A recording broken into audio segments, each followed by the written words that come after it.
Hello, everybody, and welcome to 38 Weeks to Go, your weekly podcast about fantasy football. I am your host, Nash, and let's review Gameweek 21. How was Gameweek 21 for you?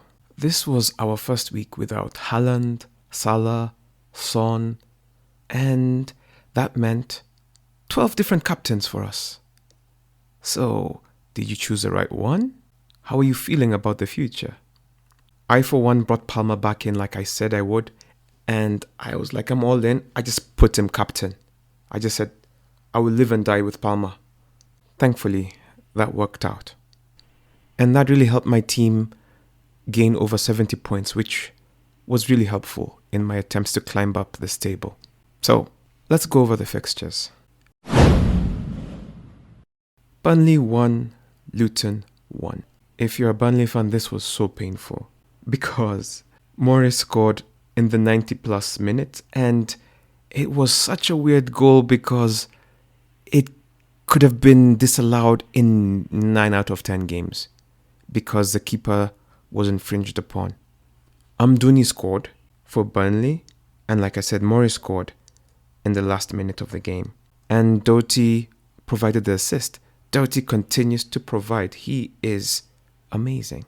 If Luton do go down, I wouldn't be surprised if he stays up, ending up in a team like Wolves, or maybe even Tottenham. Who knows? It was a championship clash. Burnley will feel like they deserve to win this game, and Luton will be happy to have gone with a point. Amdouni got the 3 bonus points, Morris got 2, and Kaminsky got 1. Chelsea 1, Fulham 0. I chose Palmer as my captain because I realized that Fulham were missing somebody in the centre, back position, and Iwobi. And those two have been really good when Fulham have been good. And so I thought that Fulham would struggle to be good immediately. And so that was my gamble. That's honestly why I chose Palmer as my captain. I thought Chelsea had a really strong chance to win this game. And they did. 1-0. It wasn't pretty, and it was a penalty, and Palmer was the one who took the penalty. Chelsea have won more penalties than any other side this season. And Raheem Sterling has won more penalties than any other player this season as well, which is 3. Palmer has broken the 100 points barrier and has registered 14 goal involvements, which is 9 goals and 5 assists. And that's good considering he wasn't an immediate starter. I may have my problems with him, but he delivered for me today for the first time. So I'm happy. Fulham seemed depleted. They had their chances, but they weren't so good. Chelsea had many more chances. They were the better team, and they have now won 3 games in a row. They were profligate in front of goal, and if they continue like this, they will be losing more games than they will be winning. They need to be taking advantage of the opportunities they create. Also, for whatever reason, Chelsea seem to be a team that just can't stop getting yellow cards. So it feels like every other few games somebody will be almost suspended or be suspended. They aren't quite disciplined yet. Palmer got 3 bonus points, Petrovic, the goalkeeper, had 3 bonus points, and Colwell got 1 bonus point. If you believe in Fulham, this is no reason to worry. They will figure things out. Man City 3, Newcastle 2. This game was so action-packed from the beginning, and it seemed like it was going to be Newcastle's way up until the 70th minute when De Bruyne checked in. Oh my goodness. Has somebody ever reminded you that they're world class without telling you they're world class? KDB came in and the game ended. It was Messi-like in terms of impact. He scored 1 and set up the other. KDB is back. Goodness, now when Haaland comes, I don't even know what's going to happen. KDB was the story of the game. In the 21 minutes that he played, he had 9 crosses, created 3 chances, had 2 shots on goal, and had a goal and an assist. What is that? That is just wild. Up until that point, Newcastle had the chances to have put this game away. Isak and co looked like the better team. Aaron Gordon was doing Aaron Gordon things. Manchester City are the better team. We all know this. But Newcastle really gave them a run for their money. And if you saw the celebrations at the end, you'd have thought they won the World Cup. Isak scored the first goal, and it was a nice curling effort. Gordon also scored. And it also was a nice curling effort. If you're a video game player, it was like a finesse finish. Bruno Guimaraes and Dan Burn had the assists for Newcastle. Bernardo scored with a cheeky, beautiful back heel. KDB came on and then scored. And then he gave a lovely pass for Bob to score the winner. Rodri, Walker, and KDB had the assists for this game. Newcastle have now lost 6 of their last 7 matches. I know their defense isn't great, but Dubravka has made 39 saves, which is more than any keeper since Pope went down. He has been making over 3 saves a game. Newcastle are not a team in form, and I will be looking to move off Trippier and moving off their defense in general until things stabilize. Anthony Gordon is now their best player, and by that I just mean he has scored the most goals and assists, which is 12, a combination of the two. As you will imagine, KDB had the 3 bonus points, Bernardo Silva had 2, Bob had 2, Walker had 2. For all of you guys who had Foden as your captains, I just want to say sorry. Moving on. Everton 0, Aston Villa 0. I have never been so happy with a result like I was with this one. Aston Villa deserved the victory and they deserved to win. They were the better team. They had the better chances, the clearer chances. They just didn't take them. I had Pickford and Mykolenko, so I wanted a clean sheet. And the clean sheet is what I got. I really gambled this weekend with 2 defenders from Everton and 2 defenders from Arsenal. Dominic Calvert-Lewin should have won the game for these guys. But he is like a reverse Solanke. And that's not a good thing to be. You can't depend on him and you can't rely on him to score. Pickford was tested. He made 4 saves. And he got 2 bonus points even. Martinez was also tested and he made good saves. So keepers were the stars of the show. So it was Martinez 3, Pickford 2, and Moreno 1. Moreno had a goal disallowed. It was super tight, but still offside. So I saw some of you guys had Pau Torres and he didn't play. Polesana. And some of you had captain Watkins. I'm very sorry. That might have been the worst captain choice this weekend, especially considering he had a yellow card. Manchester United 2, Tottenham 2. Man United scored 2 goals in this one. It was a laboured effort. I'm not sure how you guys feel about this, but the more I watch Rashford, I'm like, this guy doesn't make very good decisions. Maybe I'm always looking out for him because I expect higher things of him, but maybe if I lower my expectations of him, I won't have anything to say about him. Rashford scored and Haaland scored. Haaland has a goal and assist in this game. He did well considering he had very little to work with in that game. Spurs had the most possession. I think they played better football. They do. They just play good football nowadays. Timo Werner made his debut and it was an interesting debut because he had an assist for Betancourt's goal, which was the equalizer. And he caused trouble. You know, Werner is fast. He knows how to cause trouble. He just has very little to show for his efforts at the end. But that boy will cause you trouble, and trouble he caused. I think with him, finishing is a mental thing. And once he can overcome that hurdle, he will be a monster. But I think for him to recover his touch, he probably just needs to be put out there and he just needs to miss all of them. Like he finishes missing them. And then maybe he'll start scoring. Basically, just stick with him if you're a manager. Richarlison, on the other hand, has no such problem. He has continued to score. He has now been directly involved with 10 Premier League goals this season. That's wild. Especially over the last 7 weeks, he has been amazing. And so I'm just over here looking at my team and being like, okay, how am I going to put this boy in? Him and Diego Jota, those are the 2 boys coming into my team. Pedro Porro has been great. We've been talking about him for a while now. He had an assist as well, and he finished with 2 bonus points. He is the set piece taker. He took the corner. That was the goal. He created 5 chances in this game. For those of you who were being sneaky and brought in McTominay, you would have been rewarded if he scored that last gasp header at the end. They could have won the game. He definitely would have gotten bonus points. So it was a sneaky gamble and almost paid off. Haaland got the 3 bonus points. Pedro Porro got 2 and Richarlison got 1. So that happened last weekend. Now this weekend was Arsenal and Crystal Palace kicking it off. Arsenal 5, Crystal Palace 0. I was so panicked before this game because I had 2 Arsenal defenders. So when Gabriel scored in like the 7th minute, I was just like, oh, Jesus loves me. And then he scored again. I'm like, what? 2 goals? Is it Christmas? So, of course, one was eventually declared an own goal. But he was immense. He did his job. He knew he had to win for me. And for Arsenal, of course. Yeah. Gabriel scored. Dean Henderson scored. Dean Henderson being Crystal Palace goalkeeper. Trossard scored. And Martinelli scored too. 100 seconds apart. Identical finishes, identical goals. Nice curling finesse effort. Gabriel Jesus had an assist. Gabriel had an assist. Jorginho had an assist. Nketiah had an assist. And Rice had an assist. Where was Saka? Nowhere. If you've listened to some of the interviews with like Mike Wow and Moses Chege, they are both of the belief that Saka is a bit of a scam. I think scam is too harsh, but I don't believe he's worth the money he is. Now that Gabriel Jesus is back, let me present to you a theory that worked for me last season. If Gabriel Jesus is playing, Martinelli flourishes. I don't know why, but that was the formula last season. And it seems to be back. Martinelli could be a very interesting differential. But don't run to him so quickly like some of you guys did after Doku had his like 5 goals and then he proceeded to do nothing for the rest of the season so far.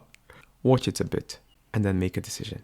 Crystal Palace lost Olise and they had Eze who had just pretty much maybe just one dangerous shot.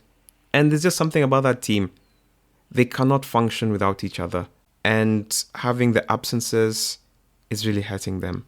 And on top of that, they're already in bad form. I'm wondering if their manager will last till the end of the season. I'm not sure he will, but let's see. Maybe if he gets his players back, they can pick up and get some form. Maybe Crystal Palace, as long as they're missing the dynamic players, are a team to bet against.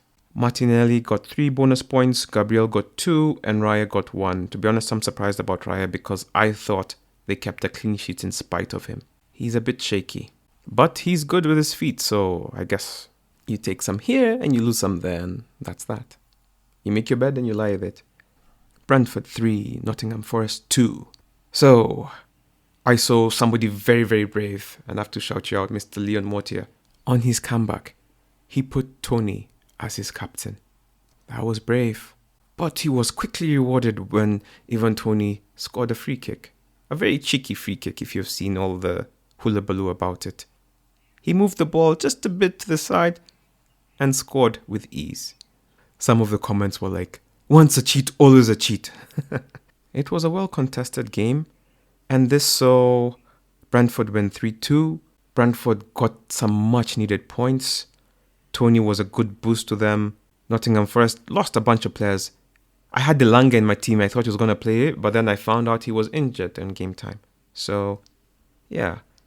They're still missing some players on top of all the Africans that have gone for the Africa Cup in their team. But Nottingham Forest scored a really good goal with Danilo. It was a really, really good goal. For me, it was the goal of the game. Ben Mee scored for Brentford, Tony, and Mope. Mope also had a really good finish. Danilo and Wood scored for Nottingham Forest. For Nottingham Forest, Callum Hudson-Odoi had the assist. And for Brentford, Jensen, Roslev, and Damsgaard had the assists. Tony had the 3 bonus points. Danilo and Wood had 2 bonus points apiece. Sheffield United 2, West Ham 2. Let me tell you, I was really looking forward to this game. I wanted Bowen to have a hat-trick because that would have really propelled me up the table. It was not meant to be. 2-2. But then the other thing I wanted was Areola to concede. And thankfully he did. This game had fireworks towards the end of the game. With a late goal, 2 red cards. It was quite a finish. New signing Brereton Diaz scored for Sheffield. If you do not know his backstory, just look into it. He's got such an interesting tale about how he went from the Championship as an Englishman to Chilean national player to Villarreal, then back to England, and then making his debut in the Premier League and scoring. Cornet, who was Burnley's main player last season, scored. And then Ward-Prowse scored what we thought would be the winner. And then McBurney scored the actual equalizer, which tied the game 2-2. Making a rare start was Danny Ings, and he had 2 assists for West Ham. And Osula had the assist for Sheffield. Areola conceded, so phew. The guy I was competing with to be number 1 this week had him as his keeper, so I really wanted him to concede. Ward-Prowse had the 3 bonus points, Danny Ings had 2, and McBurney had 1. Liverpool 4, Bournemouth 0. Now, Bournemouth have been in good form of late, and we were hoping that they would capitalize on Liverpool's apparent weakness in that Salah's gone. But as the results show, that isn't exactly how it went down. Liverpool have shown that they have a big team and they're a big club, and people rise up to the occasion. They were just simply dominant.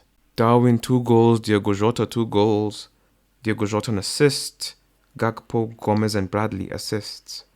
Sometimes, even if you're in good form, you just play the team that's better. And Liverpool were the better team.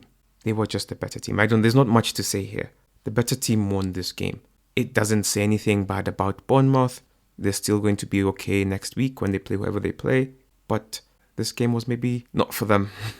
So now that we have had our answer as to how Liverpool look without Salah, it's clear that you have Darwin Núñez, Diogo Jota, Gakpo as frontrunners for people you should consider, and maybe one of the defenders. So Jota had the 3 bonus points, Darwin had 2, and Gomez had 1. The final match of Gameweek 21 saw Brighton take on Wolves. It ended 0-0, a draw just like the first game. I tried watching this game and it was a bit of a dull affair for me. The first half was really tough. Wolves had the better chances. The second half was more entertaining, but still Wolves. Brighton tried, but in the end, a draw was a fair result. Cunha was lively, Neto was lively, Lemina was lively, and for Brighton, João Pedro had their best chance. It was the goalkeepers who really carried the day in this match. When it comes to the bonus points, Steele had 3 from Brighton, which shows he did really make some very good saves. Estupinian had 2, and José Sá had 1. Ever since Estupinian returned, Brighton have been better at the back. There were 5 clean sheets in Gameweek 21. This means that a lot of defenders got points this time around. So, when we look at goalkeepers, Steele and Petrovic had 10, Martinez and Pickford had 9, Raya, José Sá had 8, Becker, Kaminsky had 5. When it comes to defenders, Gabriel leads the way with 17, Gomez from Liverpool has 10, Estupinian and Bradley have 8, Alex Moreno, me and Colwill have 7. Oh, in case you're wondering, Bradley is a Liverpool player and he's 4.0. Alex Moreno, me, Colwill had 7. 15 defenders had 6. Defenders really carried the way. When it comes to midfielders, Diogo Jota was the highest with 19 points. Martinelli had 14. De Bruyne had 12. Palmer had 10. Ward-Prowse had 9. Trossard, Bernardo Silva, Bob, Danilo and Richarlison had 8. Bertrand Diaz and Cornet had 7. When it comes to strikers, Darwin and Haaland had 11, Ings had 10, Amdouni had 9, Tony and Wood had 8, Morris had 7. When it comes to points this week, the highest points had 138. The average was 47. So if you got 47 and above, well done. I think the real aim is to get 50 and above. If you do that, I think you're in good standing.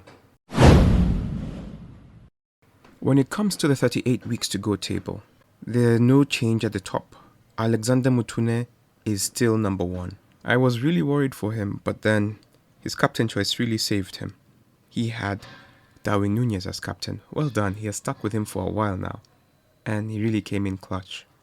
We have a new person in number 2, and the new person is an old person, and it is Leon Mortier. He captained Ivan Toney, and that was a really risky move, but it paid off. He got 71 points. Simnanijua and Vic City, they lost their positions. Simnanijua became number 3 with 54 points, and number 4 is Vic City with 58 points. Now, at the top, number 1 has 1275. Number 2 has 1261, so there's a 14-point gap. Number 3 is 1 point behind him with 1260. And number 4 has 1251. So it's just 9 points behind number 3. And then number 5 is Mr. Adan, who didn't do so well this week. I think he forgot to make his team, and he got 1204 points. At the bottom of the table, it's just red. Everybody lost their position, it seems. Jeremiah Obiri, until Haaland comes back, he's a mess. He got 38 points, and he has 883 points. Melvin Kathrima is number 23. He got 36 points and has 907. Moses Kubwa, who was interviewed recently, has 49 points and is 1002. Number 21 is Muhammad Jibril. He has 10,000. Look at me saying 10,000. 1,009 points. He has 47. And rounding up the top, or rounding down, I guess the bottom 5, is the Ghana Gaderu with 1017 points. He got 58. I was your weekly tally leader with 78 points. Number 2 was Hans Gruber with 75. Number 3 was Dark Horse Mr. Ellie with 72 points, who is slowly climbing up the table. And number 4 is Leon Mortier with 71 points. And at number 5, we have Maina Kamau and Alexander Mutune, who are tied with 61 points. Due to Africa Cup and the Asia Cup, there were many changes made to most teams this week. Salah was the most sold player this week. Son followed him in second place. Kudus was third. Chan was fourth. Alexander Arnold and Matty Cash were fifth and sixth. Coming in to replace them, number 1 was Phil Foden. A lot of you had faith in Phil Foden, and I'm sorry because he did not perform. He was brought in by no less than 8 managers. Now the really brave ones, 6 managers, brought in De Bruyne. Well done, that was a great call. I didn't have the balls for that. Palmer was brought in third place by 4 players, me included. Tied with him was Saka, and as you know, Palmer did really well, Saka did not. Estupinian, Pedro Porro, and Bowen were brought in by 3 managers. Gross and Tony were brought in by 2. Lacking Haaland, Salah or Son meant that we were a bit clueless as to who to be our captain.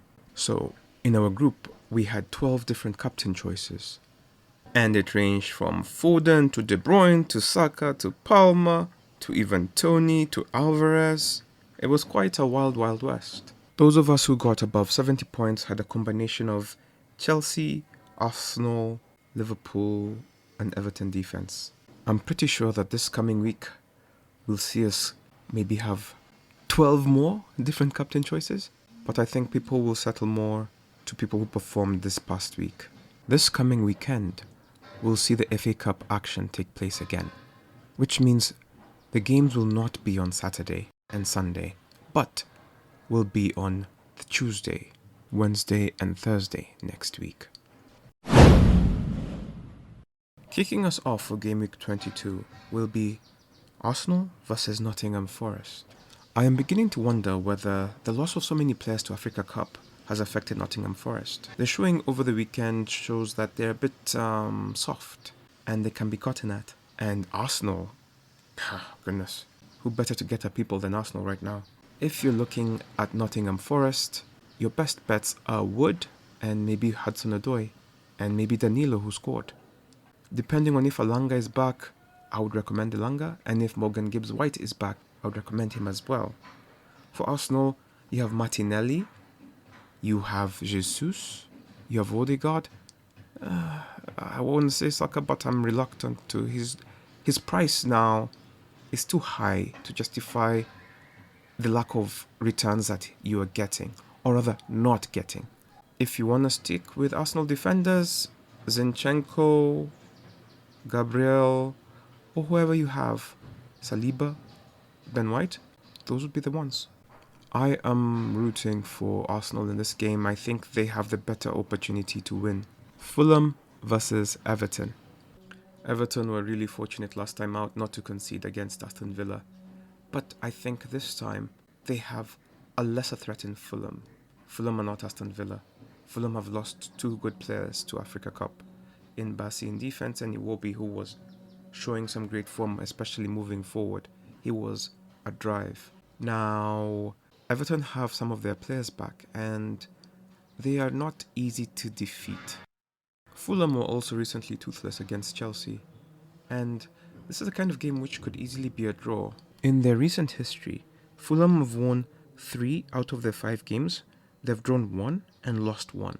So, history favours Fulham, but given the Africa Cup absences, there might be a chance for Everton to exploit the weaknesses, even though this is not a good fixture for them. If Fulham are to do anything, Willian, Pereira, Decodover Reed, maybe Harry Wilson, of course Raul Jimenez, will be the driving forces. For Everton, if you're really a gambler, you'd take Dominic Calvert-Lewin, but he's really underachieving compared to the chances he gets.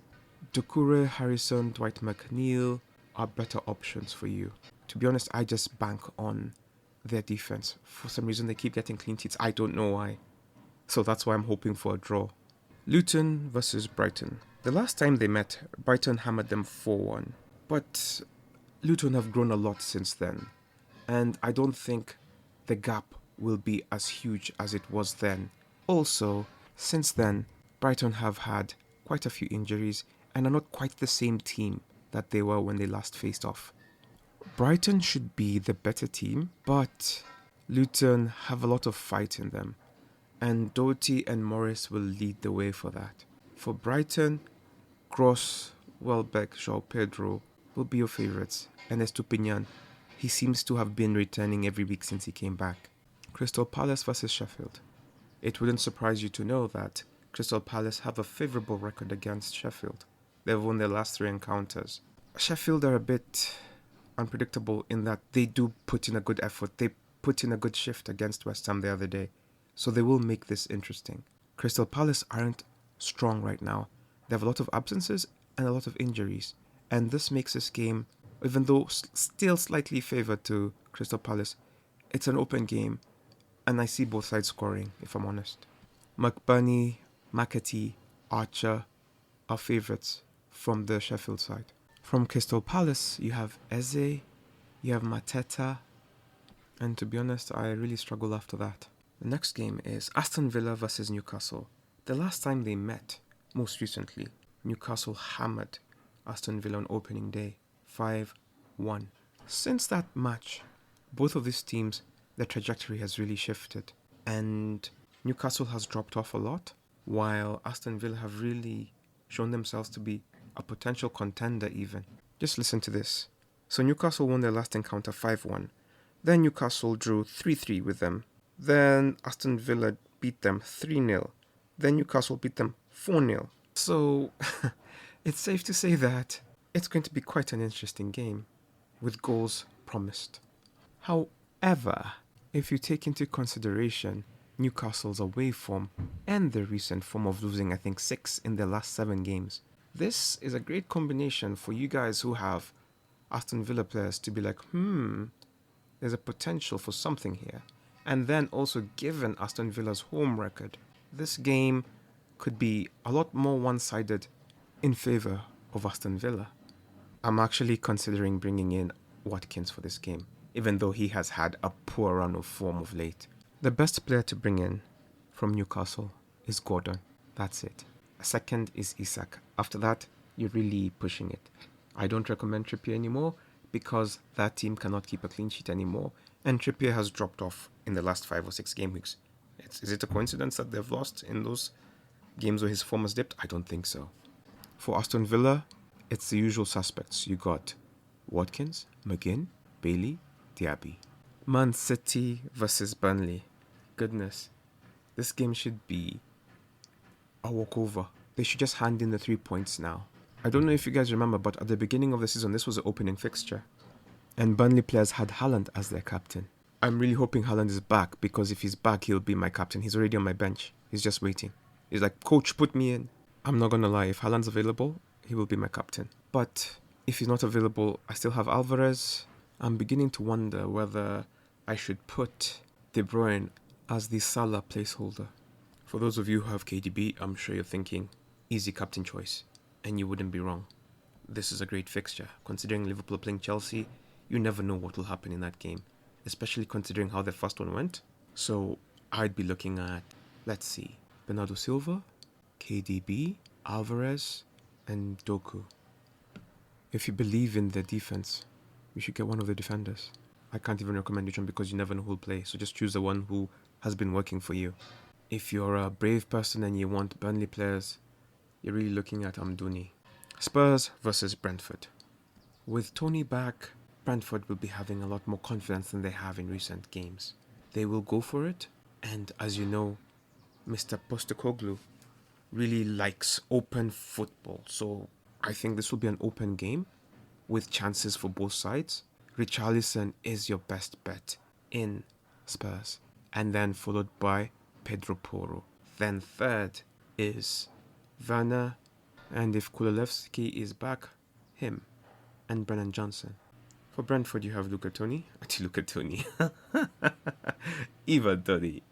But speaking of Luca Toni, his header is the best header I've ever seen in my life. He scored a header from outside the box. Outside the box. Look it up. It's beautiful. But Ivan Toney is the strongest recommendation from Brentford. And then Jensen and Mope. And then pick a defender because they always seem to have a defender who scores. Will it be me again? Maybe. Will it be Pinnock? Maybe. The last encounters have been fairly balanced.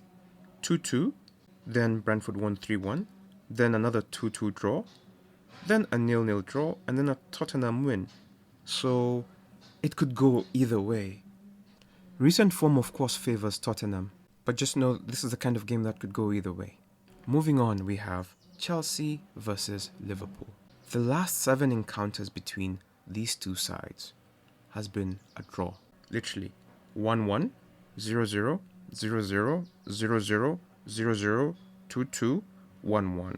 So I'm going to say something very wild here. It's going to be a draw. Think of all the Chelsea managers that have come, and it has still been a draw. Isn't that wild? Even Potter got a draw. So for this fixture, you would either be looking to see, is it going to be a high-scoring draw or is it going to be a 0-0 draw? Because if you think it's going to be a 0-0 draw, maybe you get your defenders out. If you think it's going to be a high-scoring draw, and by high-scoring I mean 2-2. Maybe you bring in your Diogo Jota and Nunez and Gakpo, and that's really it. Maybe Diaz if you have to. For Chelsea, oh goodness, who do you bring on? Sterling? Palmer? Broja? Oh, it's so hard to recommend Chelsea players right now. But just know history says that this has been a very uneventful game. In the first encounter of the season, I thought Chelsea played much better than Liverpool did. And if they play that same game again, bring in Chilwell. This is a game that made all of you believe that Chilwell is Roberto Carlos. Moving on, we have West Ham versus Bournemouth. It wouldn't surprise you if I told you that West Ham have a favourable record against Bournemouth. But under Andoni Iraola, their last encounter was 1-1. Bournemouth just took a heavy beating from Liverpool, and so they'll be looking to bounce back. West Ham drew 2-2 with Sheffield, so they will be looking to bounce back. This will be a game that will be quite interesting to watch. James Ward-Prowse was really good last time out, and Danny Ings was amazing. So Danny Ings, if you believe West Ham will get something, he could be a differential to have, especially for some of you who are trying to get off Alvarez. Of course, Bowen will be somebody to get. Souček, if you're that kind of guy like Mr. Mutune. And possibly a defender. I could easily see this game being a draw. If you're a Bournemouth guy, then Solanke, Scott, Tavernier, Kluivert, Senesi are your best bets. Then to the last match, you have Wolves versus Manchester United. Wolves have lost 4 of their last 5 games against Manchester United. I don't know how many of you remember the opening match of the season. Wolves were incredibly unlucky not to win that game. Let alone lose, but not to win that game. They were the better team, however you want to measure it, except the goal. So not by always, but they were the better team. If all they do is show up and play that same game, they will win this game.